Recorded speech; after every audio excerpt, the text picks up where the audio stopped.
everyone, I'm Ryan. I'm Nate. And we're from Ski Club Supply Company. And today we're going to show you how to get your kids ready to go skiing. The first layer we're going to talk about today is the base layer. This is the layer that goes against the skin, and you're going to want to make sure that it's made of either a synthetic or wool. You need to stay away from cotton because cotton will make you cold. The reason being, the cotton will hold moisture versus synthetics and wool will wick the moisture away from the skin, and it's the moisture that makes you cold. We've always just opted for a very thin base layer. This is a synthetic. We pick these up at TJ Maxx or Marshalls for very cheap, off-season, and they've always served us well. That being said, our kids run hot. So if your kids tend to run a little bit on the cold side, you might want to opt for the wool. Last point I'll make about the base layers, Nate, you mind grabbing a seat? Is you want to be able to hike the pants legs up past the knee. The reason for this is you're going to have a ski sock up to the knee, and that sock is the only thing that belongs in the boot. All right, so after we've got our base layers on, and I just talked about it, we're going to move to the ski socks. So while Nate's putting this first sock on, what we have here is a wool ski sock. This is from Darn Tough. We carry these in the store. 100% wool, very thin, and that's key as well. And again, this is another layer where you're gonna wanna avoid cotton. Your feet sweat, and that sweat will make your feet cold. I credit these socks with keeping my kids on the hill all day long without any complaints. And as you can see, Nate's pulled his sock all the way up to his knee. Now listen, Nate's older, right? You're gonna need to do this for your kids. And one trick to helping your kids put their ski socks on is I always ball these up like this. And I haven't done this for Nate in a very long time, but I'll ball it up, pop it on his foot like this, and boom.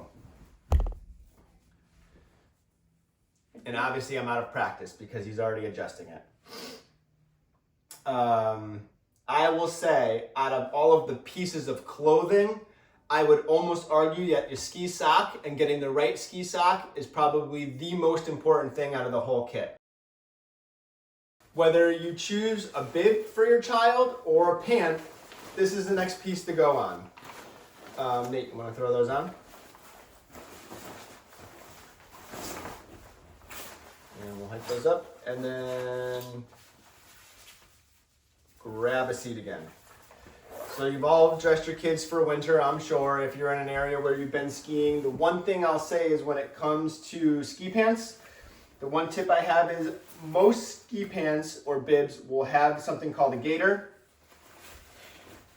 If you flip these up and then you can pull them up a little bit, it makes putting on their boots a million times easier. All right, now that we have their ski pants on, it's time to think about mid layers. And this is where you're gonna wanna know what it's gonna be like outside. So for your average cold day, say 32 degrees Fahrenheit, I will typically put on something like this fleece, but any insulative piece of clothing will work. This happens to have a hood. Some people like them, some people don't, completely your discretion. For really cold days, I typically put some kind of puffy jacket on to use as the mid layer. And for really warm days, sometimes we don't use anything at all, and sometimes we just throw them in a sweatshirt. So this is where I'll normally stop. I'll throw their jacket, their helmet, their glove, everything else goes in their ski bag. That goes in the car, kids hop in the car, we finish gearing up there. The only difference is for little kids, I will sometimes put their ski boots on at home. And we're talking about if it's like a 20-minute ride to the hill or less. It just makes things easier trying to put the ski boots on. Little kids, either outside in the cold or while there's people everywhere in the lodge, sometimes just much easier to do at home. Last few things I'll say about getting your kids dressed for skiing. Few tips. So one, I always, always, always put my kids in a neck gaiter. We carry these gaiters from Turtle Fur.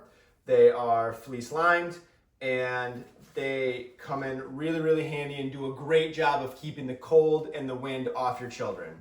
Nate, you want to grab a seat? So the trick with these neck gaiters is bunching it up. You pop it over the head without breaking their neck, hopefully. And you cinch it down about halfway. I will then put the helmet on, buckle it so that it's underneath their chin, and then you can finish pulling it down the rest of the way. And what that does is it locks the neck gaiter onto the back of the head, between the head and the helmet, and it allows them to use it as a face mask. And then if they're getting too hot, they pull it down, and there you go. No need for that. Nate, you want to pop off the helmet? The other thing I want to say about equipment is each helmet should have a little clip for the goggle strap in the back. So the way that works is you pop the strap over the top, lift this up, pop the strap in, push the goggle strap down, and you're ready to go. Last thing I'll say, on really cold days, what I'll do is I'll take a hand warmer, I'll open it up, I'll shake it, pop it in their gloves, one hand warmer for each glove, throw those gloves right in the boot bag. The hand warmer will warm up the gloves on the way to the hill. You get out, either you keep it right in the glove for their hands if it doesn't have a pocket like this in the back of the glove, or if you're lucky enough to have a pair of gloves with a pocket, pop the hand warmer in the pocket, zip it up, they're ready to go. And with that, you've got your kids ready to go skiing. Thanks for watching. This is Nate. I'm Ryan. Please visit us at www.skiclubsupplyco.com and we'll see you on the hill.